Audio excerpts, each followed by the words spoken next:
Welcome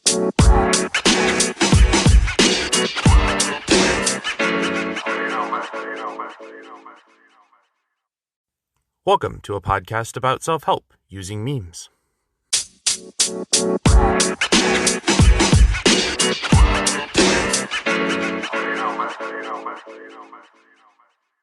Hi, this is Blake Moore, and you're listening to a podcast about self-help using memes. This is the very first episode in the podcast, and so in this episode, I just want to take time to explain what the podcast is all about, who I am, why I'm making a podcast about this content, the sort of things you'd expect out of a conversation like what we're about to have, how I've set up the podcast. And so that's kind of the first half of what we're going to talk about. The second half of what I want to talk about in this first episode is kind of the title of the podcast. That word in there, memes, exists. And that means to me a very specific thing. But I hope it means a very specific thing to you too. And so the second half of this podcast is kind of just an explanation of what I mean by memes when I say a podcast about self-help using memes. And then after we're done talking about that, I kind of just want to give a high-level sort of overview on what's coming up, what sort of things I picture for this space and content that I'll create, and sort of stuff I'll put out there for you to listen to. So enough with what we're about to do. Let's just do it. Hi, my name is Blake Moore. And like I said, this is a podcast about self-help using memes. These are my opinions and views. I am not a medical professional, but as you get to know me, I'd like you to know that I am a communications professional. My degree is in communications. I've worked in multiple Fortune 500 companies doing communication at a high professional level.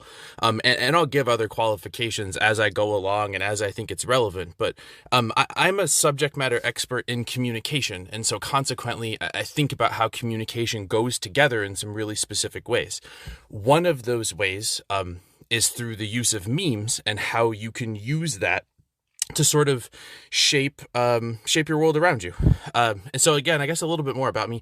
I use a lot of quotes and idioms in the way that I understand the world. One very decent example of that would be, I'm sure, or at least I hope you've heard of the phrase, be the change you want to see in the world.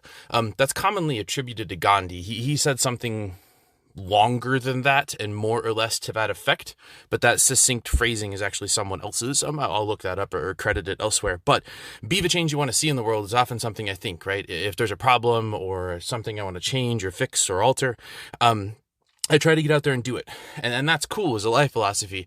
But if we're ever at a party or in a social situation and I think other people might use another beer, I'll ask. And as I'm doing it, I think to myself, the party would be better with more beer. Be the change you want to see in the world. Ask them if they should get a beer, right? And that very clearly was not what Gandhi meant when he said, be the change you want to see in the world.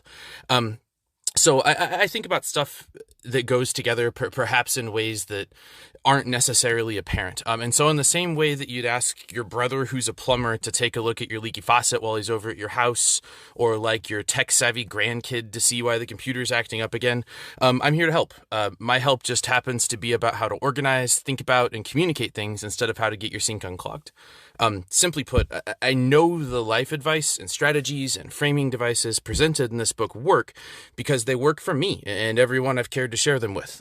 They work because they're based on sound, proven practices. They work because they're based on facts and proven techniques. They can help give you perspective and vocabulary to talk to your spouse about your feelings, or your boss about a raise, or to figure out what you're really fighting about even, right? That sort of stuff. So I'm just here to help you find a new perspective on the thoughts and feelings that you've already got. Think of me kind of like an administrative assistant who might help with paperwork you don't want to do, right?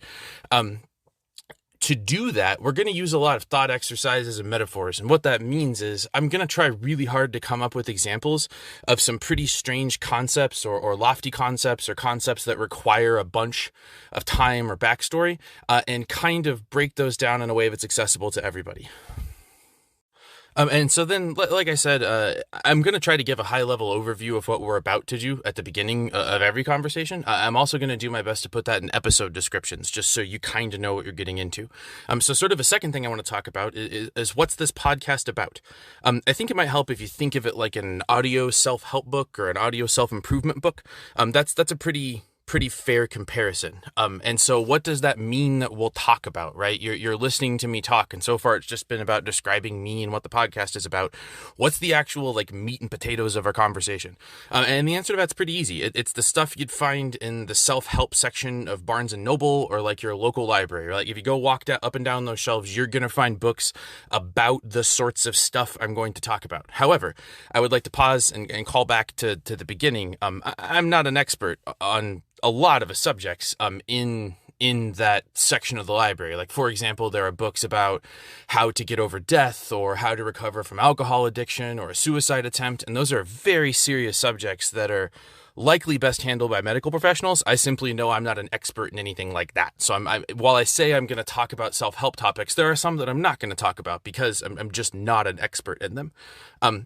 The other thing I want to be sure to point out when we talk about what's this podcast about is that I'm going to go about talking about some concepts in a very specific way.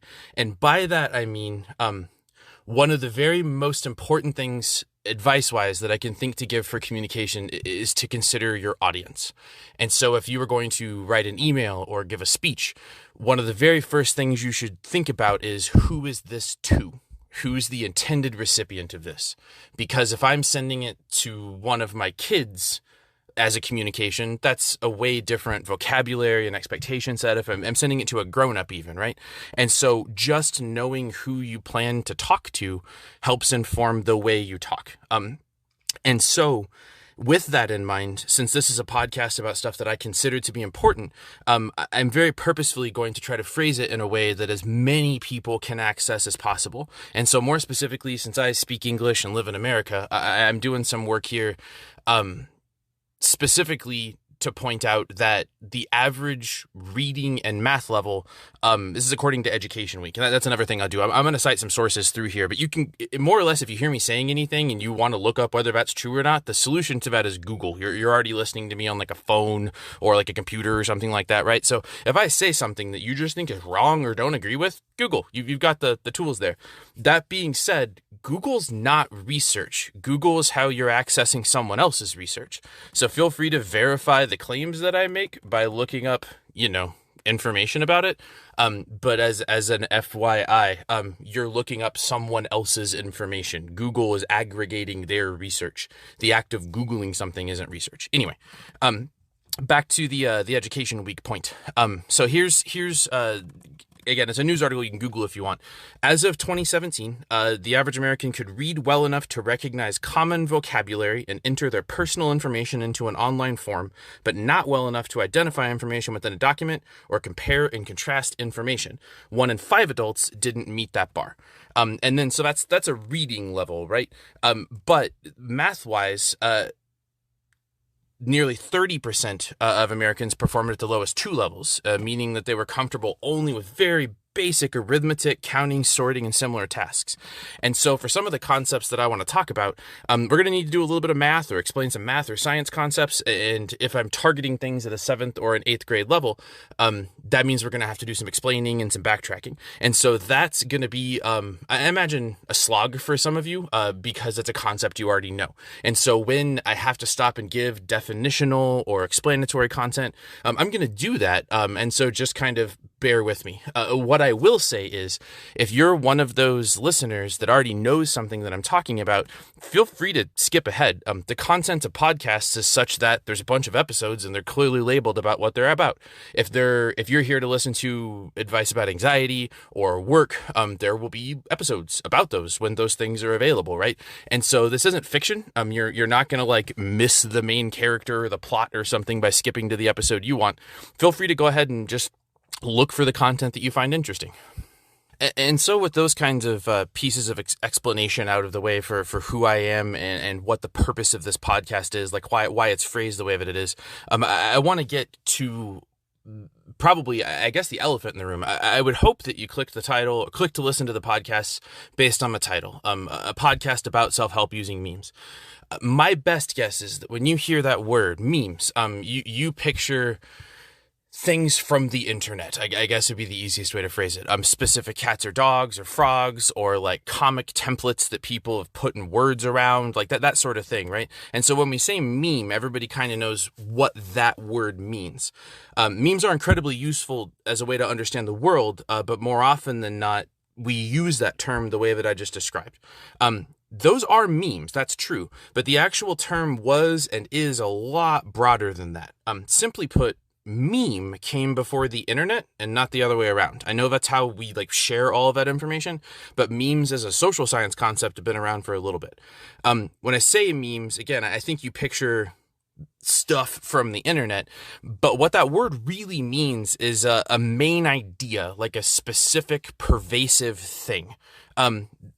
So that word was first used by a gentleman named Richard Dawkins, who in 1976 wrote a book called The Selfish Gene. In it, he defines a meme as a unit of cultural information spread by imitation. And so, like I said, he did that in 1976. The internet didn't launch until 1993, which means internet memes are roughly 17 years older than meme memes by most generous explanations. And so then the next question becomes, okay, cool. So I understand your scope of memes is a little broader than what I'm picturing. And that's true. But why does it matter, right? And so simply put, my use for memes is in putting ideas together in ways you don't. I zoom out and think of kind of how everything is put together as a meme. I've spent time thinking about how all of those things fit together in ways that are actionable for you. And so if you think of memes as like Venn diagrams, I'm just kind of good at pointing out the part in the middle and explaining it in a metaphor that maybe you didn't have before. It's not that I have some sort of strange superpower, right? I'm just good at metaphors and similes. And the better I get to know you, or specifically the better you get to know me, we develop a shared vocabulary where we can use that to mean the same thing. So one of the very first things I like to do is explain what I mean by meme. Again, it's just a general large concept. It's not a specific picture of a thing from the internet. I will give you one of my very favorite examples, because that's another thing I'm going to try to do. If we talk about a concept, I would like to give an example of what that might mean to you in your everyday life. And so if I say, here's the way you should talk to your boss, I will then give you an example of what that conversation might sound like. Or if I give you advice on how to talk to your spouse or apologize or something like that, I'll do my best to contextualize that into what those words might really sound like when you say them out loud. And so this specific example of memes, I'd like to use the idea of kids these days. And by that, I mean exactly the concept. Historically, as the meme goes, kids these days are always into some sort of like combination of sex or drugs or whatever music parents are against right then. It's a meme. They're impossible to educate. They aren't growing up with the guidance or tools or morals that their parents had, and they're doomed to fail because of their lack of work ethic, right? It's just every complaint you've ever heard about a kid's lack of work ethic, right? The idea of kids these days has been around for a very long time. For example, this is a Reverend Enos Hitchcock wrote a book in 1790 called The Memoirs of the Bloomsgrove Family. In it, he said, "The free access which many young people have to romance novels and plays has poisoned the mind and corrupted the morals of many a promising youth. Parents take care to feed their children with wholesome diet, and yet how unconcerned about the provision for the mind, whether they are furnished with salutary food or with trash, chaff, or poison," right? The student 1790 is talking about how youth is going to be forever ruined because we gave them access to too many like plays and romance novels and stuff. 230 years later, today's youth have still managed to hold it together despite access to all those plays. One of my other favorite examples of this meme was when slate tablets were first introduced, right? Like a square slate that you kind of draw on with chalk. When those, so you think of those as dumb, right? They're worse than computers, but back in the day, like when you went from no slate tablets to slate tablets, that was a technological advancement worth talking about. Before that point, students couldn't erase things and use them again, right? Like you could put things on whatever paper existed, but there was no like rewritable media, I guess would be the way to think of it. When that happened, Plato, and by that I mean, like that Plato, like Plato, wrote about how kids were going to ruin their memories if you gave them newfangled chalk and slate tablets that they could erase over and over. They just wouldn't need to build memories up like they used to, and so they'd get soft. In deference to Plato, if you took away my modern equivalent of the the slate tablet, I would also be lost. But my point is, as a meme, the pervasive idea of kids these days exists, right? There are multiple forms of that. There are multiple details within the meme, but that one general big broad idea exists societally as a concept that we can all reference. When I say kids these days, you know what I mean. Just like when I say basketballs or potatoes, right? Potatoes aren't just one thing. But the concept of potatoes is, and within that, there's like a bunch of different varieties and toys like Mr. Potato Head, right? So if you think of it as a set of concentric circles or Venn diagrams or one really big ball with a bunch of like balls inside of it, whatever metaphor works for you, at a certain level, when you zoom out, the concept of a thing is a meme. Cool, I guess, in the regard that if you zoom out even further and start talking about memes as a concept, even the concept of a discussion about the concept of memes is a meme. We typically use that word as meta. So when you hear a meta conversation, that's what somebody means by it. You're talking about the concept of something rather than talking about the thing. The next thing I'd like to talk about is specifically how to use this podcast as a self-improvement or a self-help tool. Presumably you have decided that you would like more advice or ideas on how to make changes or updates to your way of doing things, right? Like you've decided that the way things are isn't the way you'd like them to be. And so you're looking to make them a different way, right? And so how can you be successful with this content? If I'm standing here talking about self-help concepts, how do you decide whether you've wasted your time, right? How should you use this? And it's really honestly very simple. Just try. In future episodes, I'm going to give advice for things like being less anxious. That's possible, like in the right medical circumstance, but it's also entirely possible you can't just say, I'm no longer anxious, right? And then like declare it to be true. I don't know how many of you have seen The Office, but there's an episode where Michael walks out and upon being told that he should declare bankruptcy because he has no money, he just kind of walks out into the middle of the office and screams, I declare bankruptcy, and then kind of like just walks back to his office as if that had like somehow officially completed the act. My point is that Michael tried, but that's like not going to get a lot done. I also just kind of want to talk about The Office. The other thing that you can do to use this podcast as a self-help or self-improvement tool is to engage in the content. And I mean that in quite a variety of ways. You may have heard me using phrases like discussion or we, right? But this is honestly kind of a one-sided format. I've recorded words that you're listening to, right? And so it's not exactly interactive. If I have a take or an opinion that you think is uninformed or ignorant or that you don't agree with, you really don't have a way to respond to me in at least recorded text, right? But the platforms that this exists on, Anchor or Spotify, have in-app messaging. So if you hear something in this that you don't agree with or don't like, let's talk about it. As I have the time to do that sort of thing, I would love to. This is just content I genuinely find interesting. If you are looking to talk to more of a community about it, for example, in some of my content, I'm going to post questions or ask you what you think about those sorts of things. You're welcome to reply to me with that. But in the description or in my bio, you should be able to find more information for community resources that I've set up. The way I kind of planned on that to go was that there's a subreddit set up called self-help using memes. The idea was anybody that's listening to this podcast that would like to comment on it, whether I'm right, whether I'm wrong, whether you have a good idea, whether I forgot something, whether I was totally off base, right? Most of the time, if you're reading a book, you can't really do anything about that. You can mail them a letter or like an email or something, right? But if you read something in a book, there's not a lot you can do about it. It's 2021, right? And so these are concepts that I think are important for everybody to know. And so I'd like for everybody to be able to talk about them. What I will say is that each of those spaces are going to have community guidelines, right? There are some topics of discussion that just aren't appropriate. Again, think of this as like a self-help book. I want to talk about anything related to that. And that's what that space is kind of reserved for. The other thing I want to talk about in terms of using this podcast is what I mean when I say some specific words. One of the other words you're going to hear me use a lot is argue. That honestly comes from a debate background, which I'm not really interested. I mean, I'll share as it's relevant, but I picture it like somebody telling you how awesome they were at football in high school or something. So me telling you about how good I am at debate isn't necessarily compelling podcast content. But I will say that since I did it for a long time, like anything else, you just use the words from it.